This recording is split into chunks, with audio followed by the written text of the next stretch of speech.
But the fact of the matter is that anyone can go to our website at any time and become a subscriber at Challengers. Yeah. It takes nothing from us. We don't have to pitch the service. We don't have to do anything. It's all automated, step by step. In the Midwest, you know the best is there waiting, so come and join the conversation. I still approved, fan and artist and creator too. This is how the Challengers do. What? Keep the conversation moving along. Keep reading comics, keep your local store strong. If it's hard, then it's a job for the Challengers. Comics and conversation, y'all. From Challengers Comics and Conversation in Chicago, this is Contest of Challengers, a comics industry business podcast with the scummiest of the scum, the lowest of the low, the stinkiest of the stinky. Patrick Brower, this asshole. And W. Dal Bush. Okay, look. So this is a rough week for us. This is It's a ALA. busy week, yeah. It's a busy week. ALA is in town. We've got a lot of commitments outside of the store, and we don't know what opportunities we're going to have to actually record an actual Contest of Challengers episode to be put up. Yeah, period. Yeah. End of sentence. We're taking this opportunity while we are out. You can hear background noise, I'm sure. This is not the podcastatorium.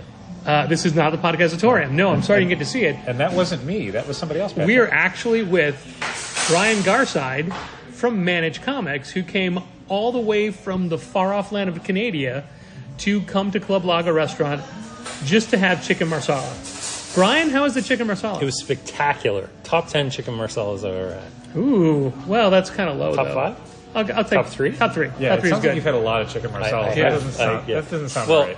Yeah, there's a lot of Italians in Canada. Canadian. I believe there are. So what is the purpose of your tour? You're on a little tour, a road trip, a Managed Comics word trip? Yeah, I mean, straight up, I came to see you guys. Yeah. But I also did, I've done about 7 stores so far. I'm doing a lot of Upper Michigan and Detroit area. But yeah, my number one reason was come pick up my comics from Challengers. They've been sitting in a box in the back for, I think, literally a year. Yeah. I think we did the math and we were like, yep, that was last June. We've been using Managed Comics for about a year and a half now, but have never met you. No. And we've had multiple meetings scheduled that through one thing or another have all fallen through. Yep. You couldn't make it, I couldn't make it. Yep. That was never one of those things. No, I was ready to work, but you guys, you weren't going to be around for most of them. that's not true.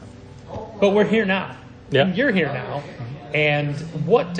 So let's back up just for a second. And not that people haven't heard us talk about Managed Comics a couple of times on the podcast. You, yeah. What is Managed Comics? Well, Managed Comics is a subscription service for comic stores that allows them to integrate a subscription service directly into their website and basically makes every page on their website an advertisement. That's the Canadian way of saying advertisement. We'll edit that out, don't worry. For their We're already subscriptions. running this through an accent matrix, so that's why people can understand. So they won't hear what all you're the saying. boops? It's translating it from Canadian to American. Oh, Excellent. To English. So do you basically just hear gun, gun, shoot, shoot, gun, gun? No, that's what Canadians hear when Americans talk. It's true. Yeah. Bang, bang. We're You big hear fans nothing of Bullet but- Club Gold now. I don't know what to tell you. Yeah, so that's Managed Comics in a nutshell. We've been around since 2000 and trying to think of when I quit my real job, 15, I think. We basically changed everything in 2020 to be a Shopify plugin. Basically, Which is when we got involved. Because I remember, Yeah. I think, I don't know if it was you or somebody else that kind of reached out when 1.0 was happening. It's like, Yeah, I totally did. Hey, this is a thing. And we were already using Comic Suite and RMH. It was like, this looks great. This would just be an additional layer of work for us at this point. Yeah. And then with the pandemic, as you know, we were using Shopify as our website, but like still using RMH and Comic Suite in the store and using Octopus as an intermediary. When you were like, hey, we're doing a plugin, Thank you, sir. it was like, oh, this would be great. This is like exactly what we want. yeah. But yeah. I do remember, because I'm bad at deleting emails. Like, I'll delete spam emails, junk emails, emails that aren't valid, but I keep a lot of old emails. And I remember there was a point where I think we reached out to you to be like, hey, how does this work? And then I did a search on your email address. I'm like, oh no, this guy reached out to us years ago. It's the same guy, not realizing how small the company was Very that small. the chances Still of, pretty small. of getting you.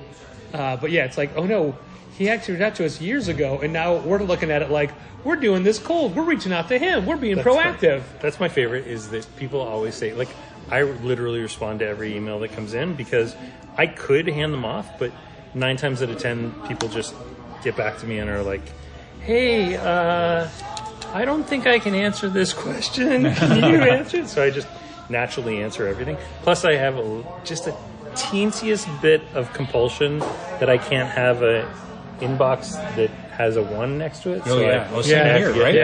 Yeah. So I respond to things, but I always occasionally I'll get like, "Hey, sales guy, thanks so much for following up." I'm like, dude, I'm the owner of the company. I assure you, I am not big enough for a sales guy.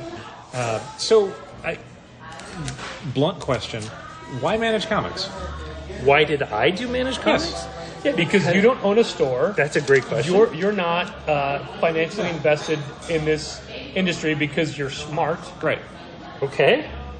But you took it upon yourself to create a tool to help other people in a different industry. And I love managed comics, but managed comics is not the sort of thing I would look at and go, "That's a get-rich-quick scheme." That's something that is immediately going to turn a profit. It's a get mediocrely less poor, super slow scheme. It's a pay my bills a little bit later than normal scheme. But that's what's so fascinating about the comics industry is that you can look at almost any aspect of it and go, no one in their right mind would do that as a business, and yet everyone does. Everyone's publishing or running a store or being an artist or And you were doing on the managed outside. comics. Why did you do this? What's funny is Dallas So why? literally said this to me before. Why would you be involved in an industry that can only make you pennies? Well, especially with your main customer base being comics retailers. Yeah.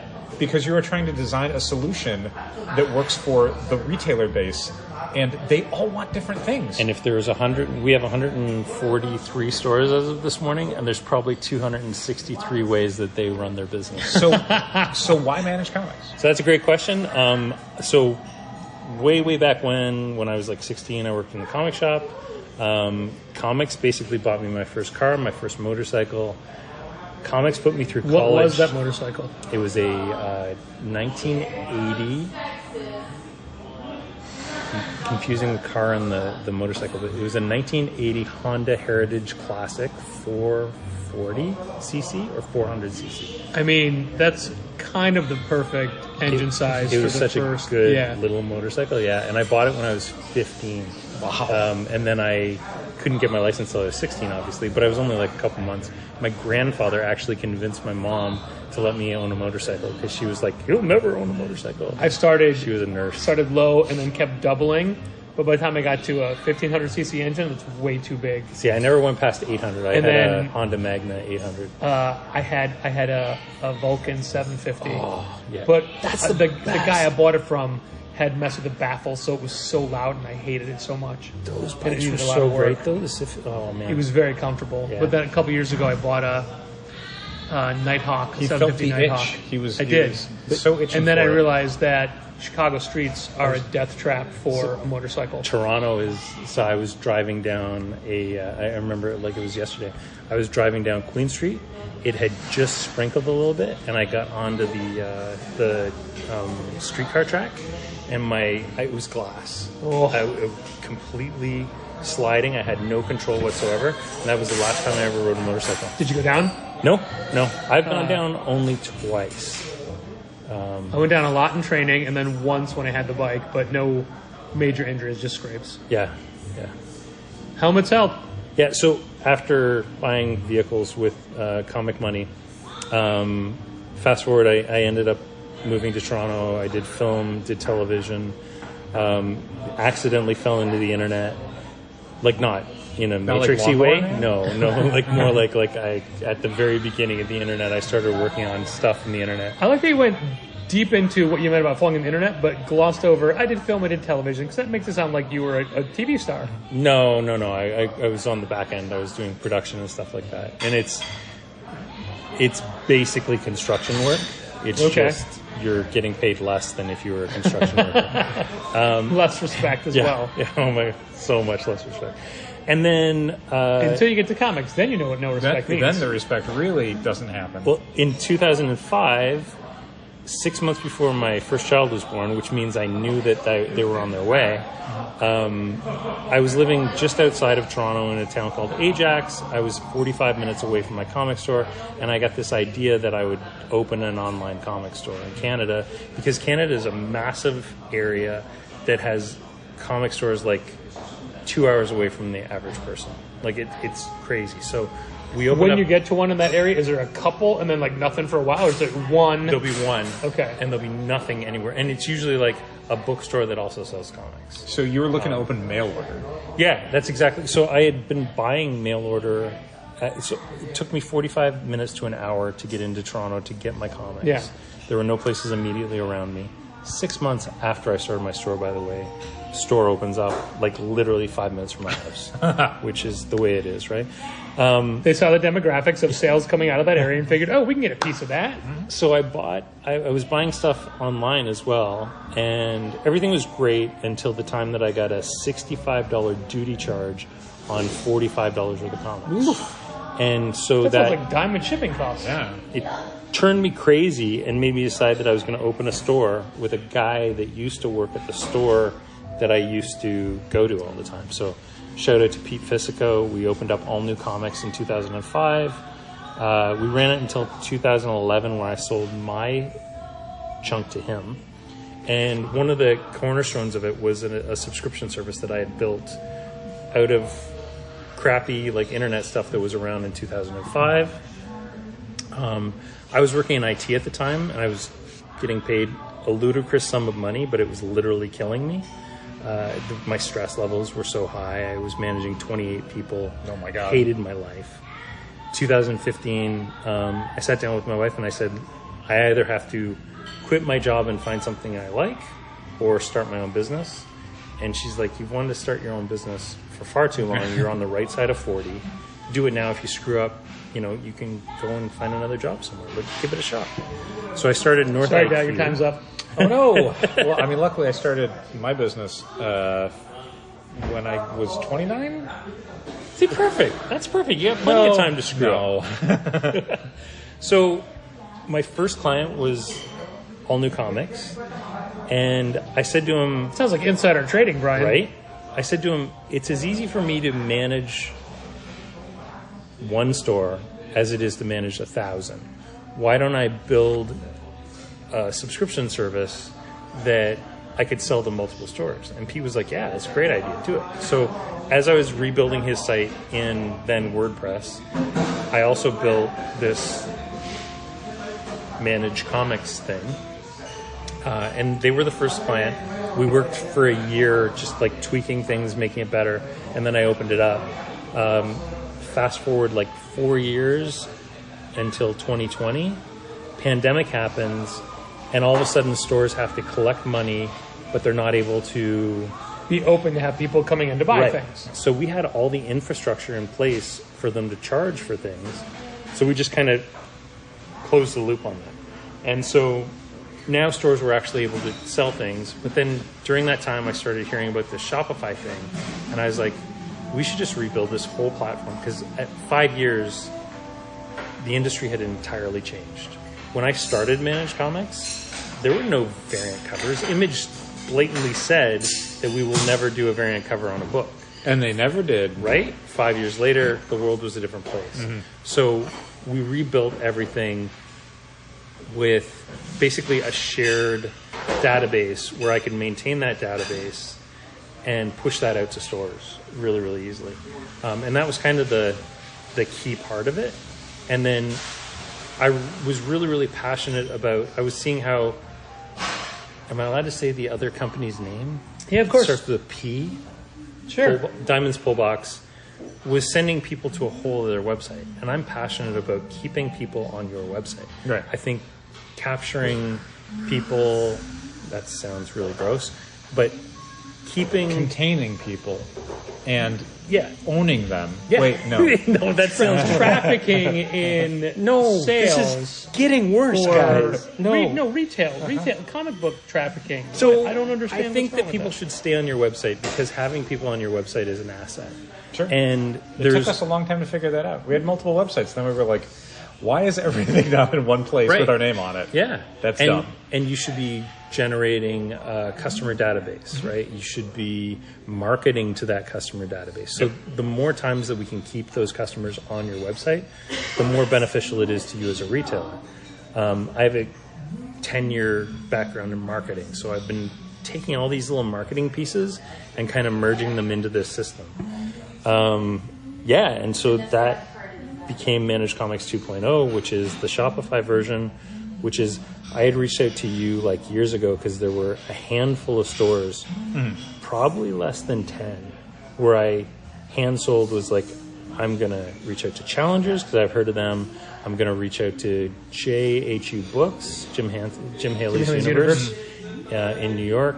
I'm going to reach out to the guys at Coliseum of Comics, and I'm going to be like, you should be using this service because I know it's better than anything else out there. And I mean, I've got You should have been more forceful with us. I mean, at the time, I can't see it working for us. I don't think it would have. Yeah, it literally would have been, okay, people went to the Managed Comics website and they ordered these things, and now I have to spit that out as a report and then put that by hand into Comic Suite. Because Managed Comics, like, we have to check in through Comic Suite to make RMH work. Right. So yeah, it was a good system, but it's like, we are not configured to use this right now. Yeah. And what was a nice thing that kind of happened in conjunction with all this is RMH, which is the platform behind Comic Suite, has been end of life for, I want to say 6 years. Yeah, I mean, it was RMS until yeah. RMH took it over to Retail quote unquote Hero save took it it. So we knew that there was an opportunity to kind of modernize the systems because RMH looks like an old Windows 3.1 program. It's just I mean, visually it is unimpressive. yeah. And even like the RMH version that replaced it, it got graphically a little bit more interesting. You but could it was change still, the color. Yeah, the things that were in it were like, this is not where you would want to see a program be at in like the 2010s, Right. let alone the 2020s. Yep. But it was with like the pandemic and Lunar being a thing and having to source graphic novels through so many other places. As soon as Diamond wasn't the majority distributor for your store, RMH and Comic Suite don't make any sense at all. Yeah, 100%. And so we had toyed with Comic Hub, and it just, we'd done it once before and it wasn't a fit for us, and a few years later we tried it again, it still wasn't a fit for us. And I think around that time, I wish I could remember how we got back into the Managed Comics orbit. I do remember the first time we did Comic Hub, Stu Colson from New Zealand came out to Chicago to demo it for us in the store. We took him out for pizza, and we got very excited for it. And then we were like, nope. Yeah, I mean, literally the day we were setting it up, it was like, and I mean, to Stu's eternal credit, he realized right away that like it was not where we needed it to be, and that wasn't our mistake. That was him not realizing everything that a United States store would need it to be. Right.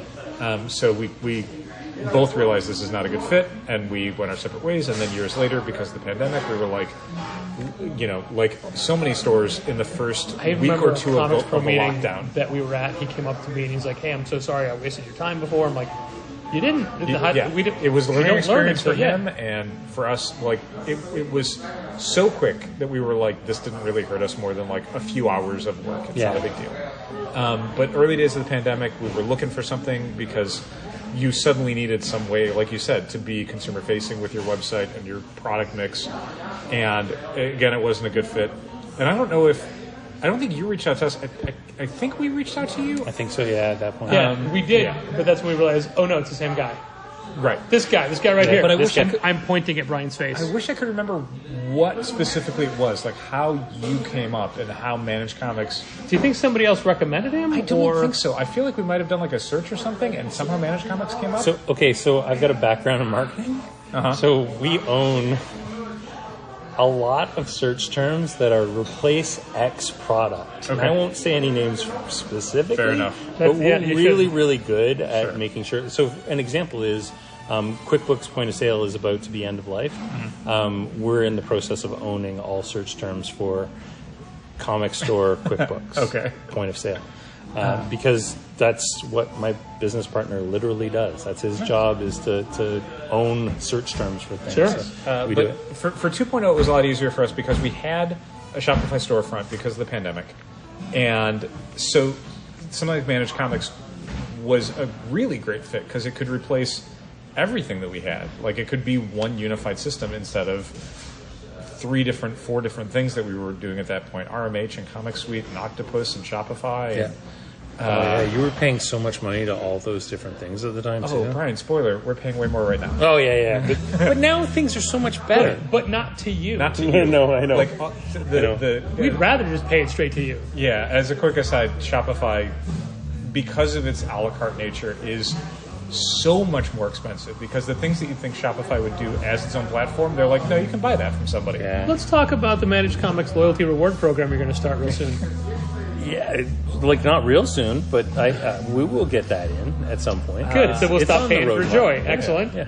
What else? Could But I'll just What I'll about just, what I'll about just your raise my price? How much are you paying for Joy? Just out of curiosity, not that I'm The good. most expensive thing, like not to get off on a tangent or anything, but the most expensive stuff that we pay for with all of our Shopify billing for the month, And it's not a even ridiculous amount of is money. not even Managed Comics. It's the search. Yeah, It's the smart search. product filter search. Being able to have those filters, the little thing along the side that lets you go like, oh, under the stuff I search for, give me just the ones that Garth Ennis wrote, is Garth Ennis is also going to be my go-to suggestion. is for a the filter. single most expensive thing we pay for every month, and that's more than we pay for Shopify POS. That's more than we pay for Shopify Plus. That's more than we pay for Managed Comics. It's more than we pay for like anything else individually. It's insane. Like, but It's way nothing more than else we does pay it. for Managed Comics Order Helper. We need, now it's free. It's free. And so this is what a bad marketer I am. Yeah.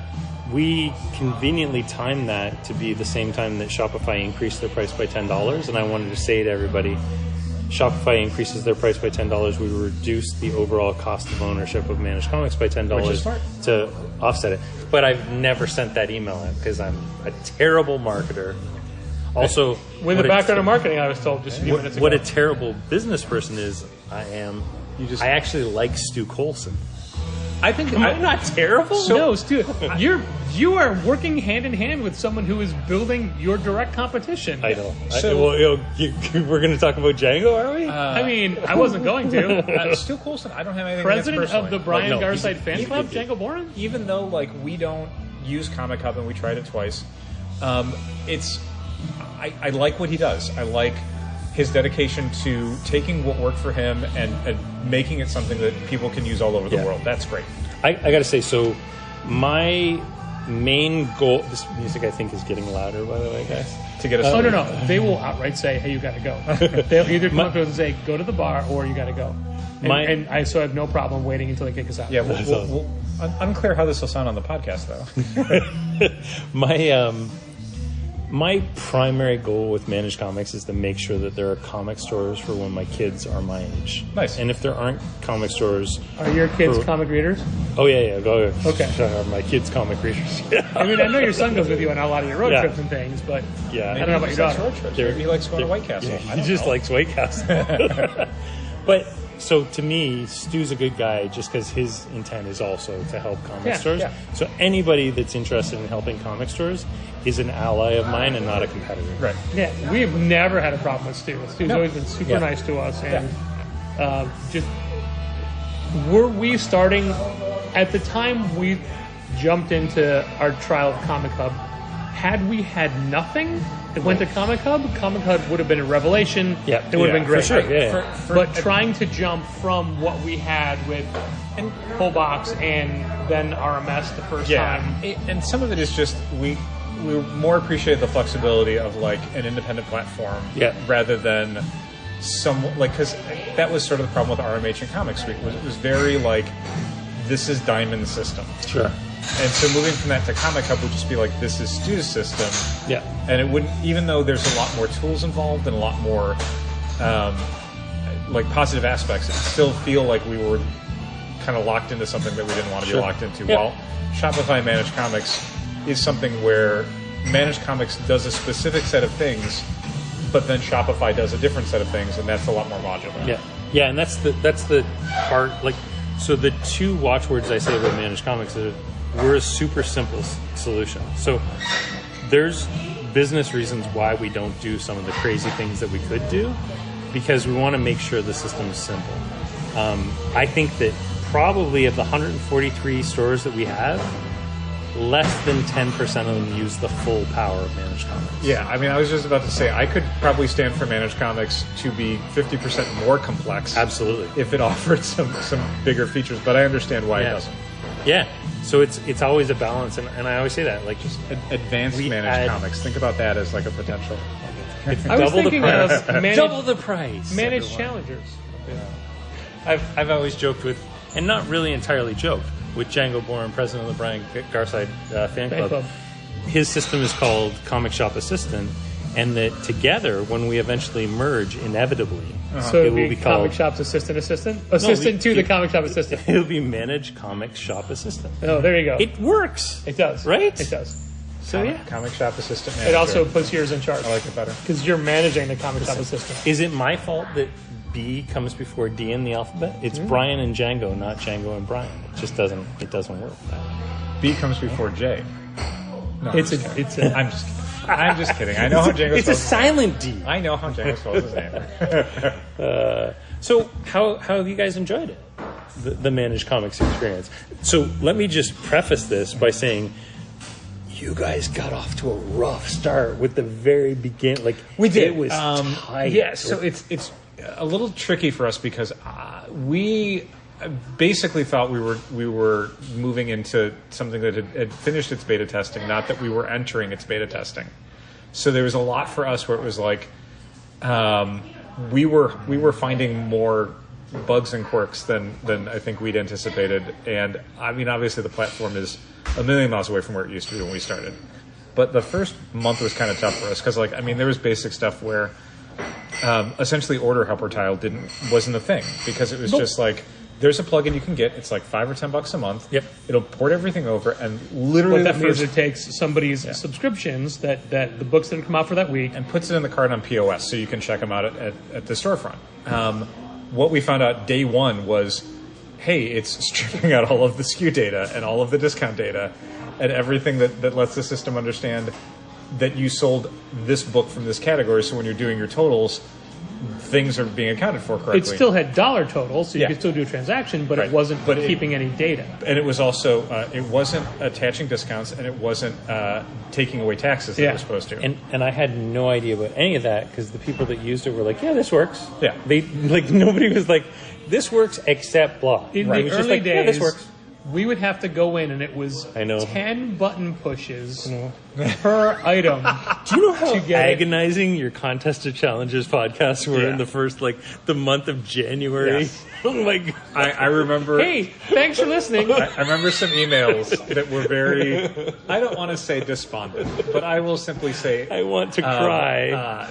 slightly emotional. I remember Patrick emailed me one day, and he's just like, totally, he didn't even CC Dal, and he just said, listen, I just want you to know you're doing great work, you're fantastic, like, you are so responsive, and we really appreciate it. And I was like, it was literally, I needed that, or I was about to just go and cry in my pillow for a week and a half.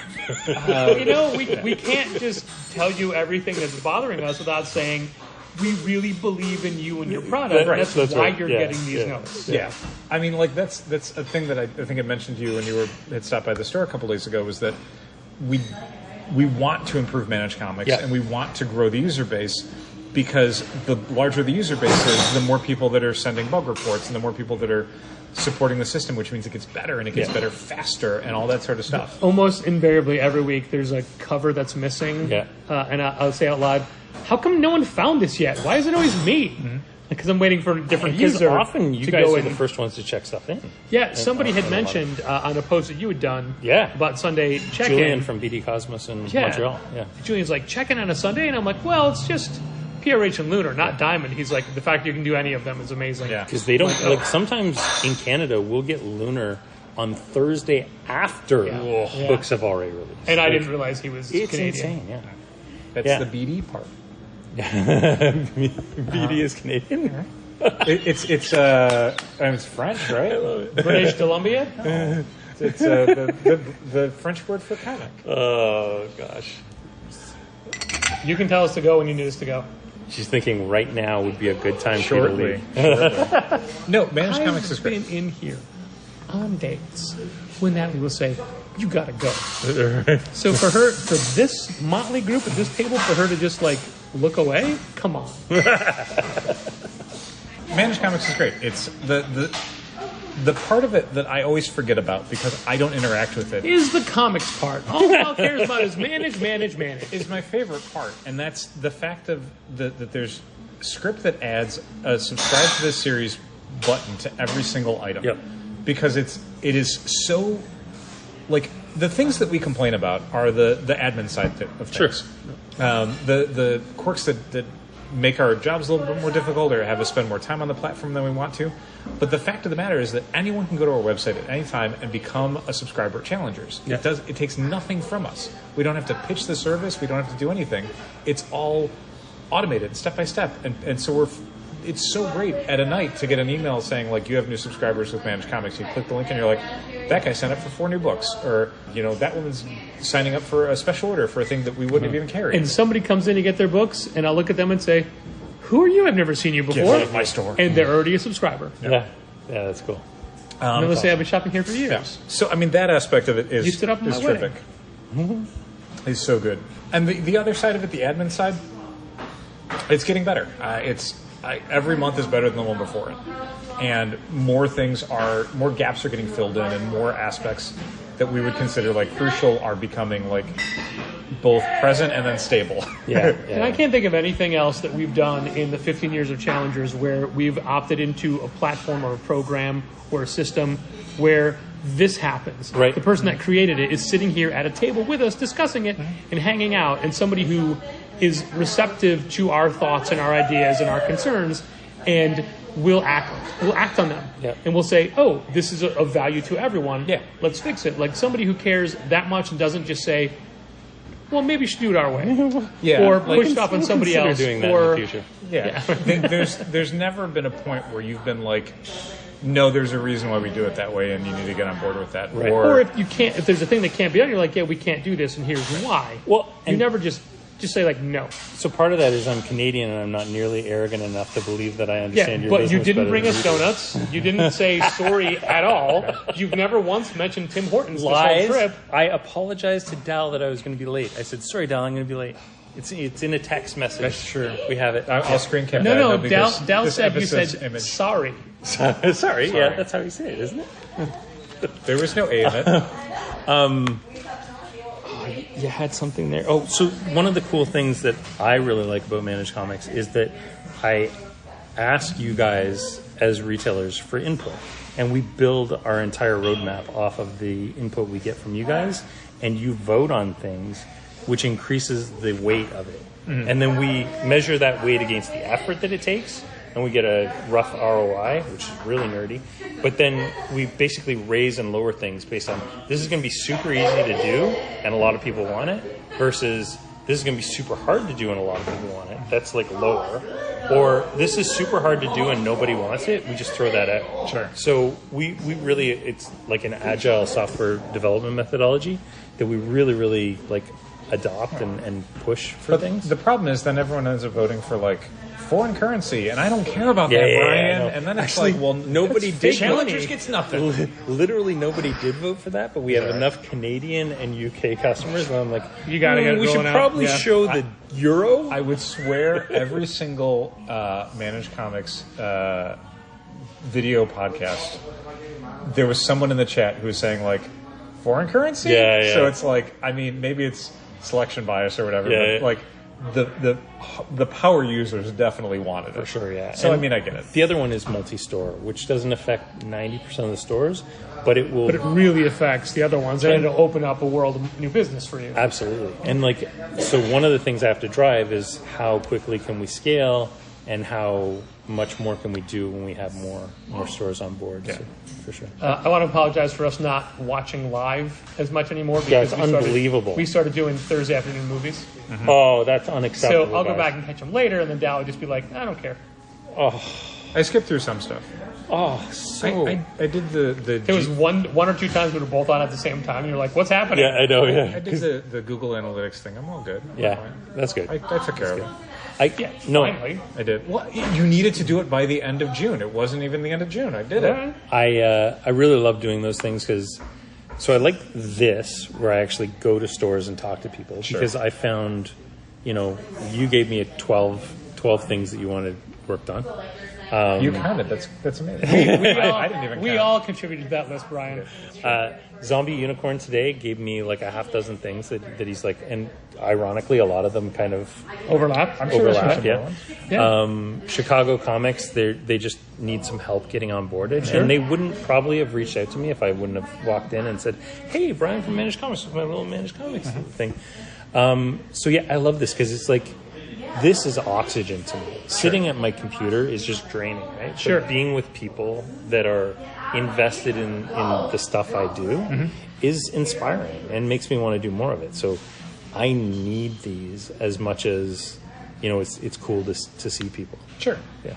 Well, we need you as well. Oh, that's adorable. So for any comic book retailer who may be listening to this who's not part of the Managed Comics system, ridiculous. How do they get a hold of you? What do they do to get a quote or to find out more information? Yeah, so you just type in managedcomics.com onto your internet browser thingy, and that'll come up. And if you want to talk to me specifically, send an email to Brian at Managed Comics, and I will literally get back to you with Brian my with meeting. an I? With an I, yes. Because Y's are just Ryans who somebody screwed up and put a B in. Can we back up? What is the internet? Okay, so we're going to have to do some remedial teaching later, Patrick. It's all just tubes, right? Yeah. It's a series of tubes. It's vacuum tubes. Good old Like Ted. when you walk in the old drugstore and there's this big, hey, what vacuum tube do you need for your internet connection? Yeah. That's exactly it. It was right next to the turntable needle. That guy's whole legacy as a senator in Alaska is... It's amazing. The internet is a series of tubes. And now we have a bunch of senators trying to figure out AI, and it's going great. It'll be fine. Good news is the AI industry is giving them a lot of help. So, of course, things will be legislated in the most even-handed way possible. It'll be fine. Just FYI, that list of 12 things, that was all AI generated. Well, it looked like it, and I was going to ask you like why some of them said, as a user, I should... that's weird. Okay. The consumer end of Managed Comics, we hear good things generally. There's always a few. We've got a couple of grown adults who work in the IT industry who just can't. They just can't. They can't do it. They can't figure it out. One person's like, I build websites. It doesn't make any sense to me. That's like 2, maybe 3 people.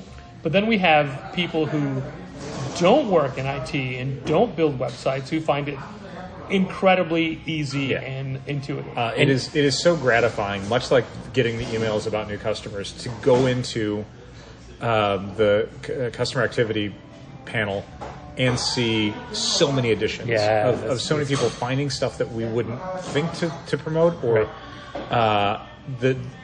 it used to be like when we would put the new catalog up from Diamond into Comic Suite, we would then send out an email saying, hey, the new catalog's up.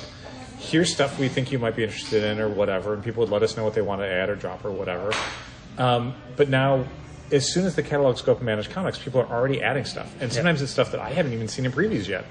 So it's like, oh, this is cool. Like, again, just the frictionless aspect of it is great. Diamond used to make it so we couldn't start. They wouldn't import all the subscriber orders over until they closed the window.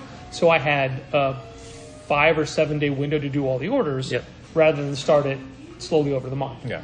Now, because so many people really rely on FOCs for getting their specific orders in, the initial orders that I do are more of a guide than a rule. Right. But it's still, there's nothing limiting me to starting it whenever I want to. Yeah. We're working with like all of the distributors and a ton of the publishers to really improve the data flow that comes into us. How great would your life be if all the data was the same? It was parsed the same way. So that's our goal, is to get that to there.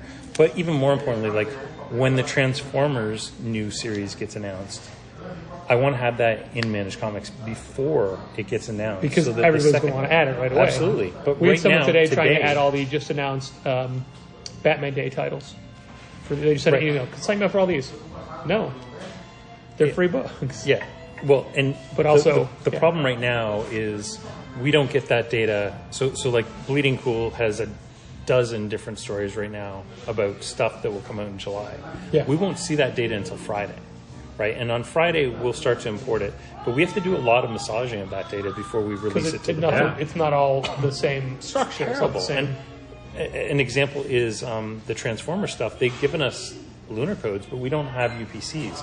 UPCs are our primary ID because we have to cross that with all the other distributors. So we can't import it until we have a UPC code. I'm going to email Morgan Kaiju Perry tonight and say, hey, can Morgan Dynamite Perry, and ask her if I can get UPCs for it. We will see Morgan Dynamite Perry Friday right here in the same building. Maybe at this table. Oh, no. They'll be... Morgan's That table. Morgan's good people. Morgan's great. She's, and she's been really, really great with our data needs and really helping us out. So, yeah. Comes from the comic retail background, from Earth 2. Absolutely. So I want to get that stuff up as soon as it's announced so that people can subscribe to it. Sure. Because the news cycles happen outside of catalog cycles. Outside of And ordering more cycles, and more, they're happening before the catalog cycle begins. So when I first started going to comic conventions back in the day, basically, like all the panels were those announcements. Right, yeah. And now those announcements are outside of the panels. Like, so what do you even do at shows? Yeah, I mean, you're learning about Birds of Prey from Kelly Thompson's Substack. Yeah, and the only thing you're seeing at shows now is maybe you get to see a little bit of art that you wouldn't have seen anywhere else. But 9 times out of 10, honestly, they're releasing stuff that you've seen online, and they're saying, here's... And no one goes to comic convention panels for comics. Nobody. And everyone's availability to select their own variant covers makes life easier. While I'm still opposed to it, the fact that I don't have to sign them up to it, and that when it comes in, it's just, all right, these variant covers go to these people. Although I look at the PRH check-in sheet for next week, and it is so long because there are so many variants. Yeah. And so, like, even books where it's like, I don't necessarily think we're taking an aggressive stocking stance on this. It's like, boy, that's a lot of covers of the oddly pedestrian life of Christopher Chaos. You know what's hilarious is like how quickly the industry changes. That we didn't build in the new version of Managed Comics, we didn't build the ability for a second printing to have multiple covers because it had literally never happened. It had never occurred to anyone to do now, that. now not only multiple covers, but incentive covers. Yeah. Which is the weirdest aspect. Yeah. But so I remember you writing me an email at one point. It was like, why is there an incentive cover? I recognize that saunter. You mentioned to me that it was like a 1 in 25 variant. And I was like, no, it's a second printing, Dal. No. Group number 1 had a 1 in 25 variant for its second printing. And now, it's I just looking through the new DC catalog because that went up today. There's so much stuff where it's like, Jesus Christ, like why does just a regular monthly issue of Action Comics have this many variants? And more and more in the new catalog is different cover treatments and stuff too, which isn't obviously germane to the discussion of how to deal with subscription management, but it's still a thing of like, oh man, Love you, thank you. See you in the next couple days. Acetate overlay covers and that sort of stuff. Where I'm like, oh my God, where's this going? But it is because those are all upcharges too. So there's an opportunity for you to make a little bit more money. And I mean, we do. I mean, certainly with DC rather with Marvel, because Marvel's thing is ridiculous. Their pricing scheme is absurd. It's just we never know if that's sustainable money because we don't know if they're just buying that specific cover or if that's the one they choose this month, and they would have happily gotten an A cover and will again next month. And both Patrick and I are old and lived through retailing the version of the industry that bet hard on all this stuff and nearly destroyed it. Yeah, because everything had to be like a special cover treatment. But what do you think about foil covers that have a 16%? Oh my! Yeah, and there's another thing that I don't discount. have. We don't have anything programmed in for 16% discounts. So, how am I supposed to? That's not a net price. What we've had to do with Ultimate Invasion #1 foil covers, which spoiler. So we had 3 pre-orders for them. We ordered 3 copies. 2 of them were damaged. 2 of them are back ordered at PRH. And I don't know if we can fill those. So we have 2 damaged copies set aside for 2 subscribers who didn't get their copies filled to be able to say, do you want this one, knowing that we might not be able to get you another one? And that it's also going to cost you $12.99 instead of $14.99. $14.99 instead because it was an $8.99 cover price book. Unbelievable. So basically that's what we did is for those issues, when people would sign up for them, we would say, hey, I know it says $8.99.